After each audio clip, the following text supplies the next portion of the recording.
Трансформацијата на системите за поддршка и пристапот до правата и услугите е еден од клучните начини за да го изградиме општеството засновано на права, солидарност, соработка и вклучување за да изградиме напредок и благосостојба.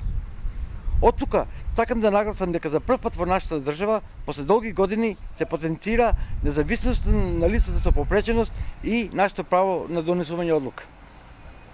После 25 години, поминати во институција, можам слободно да кажам дека со активностите кои се преземени во изминатите 2,5 години, вратено ми е достоинството, правото да изберам каде ќе живеам, право самостојно да одлучувам и право на независен живот. За прв пат после толку години, барем се воспостави услуга за поддржано живење во заедницата.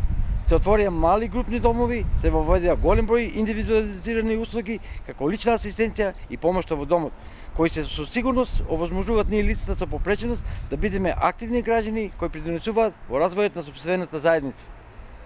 Истовремено, започнати се активностите за професионална рехабилитација и тоа е реалност овде кај нас во Струмица, со која ни се зајакнат способностите и ќе ни се олесни и влезот на пазарот на трудот.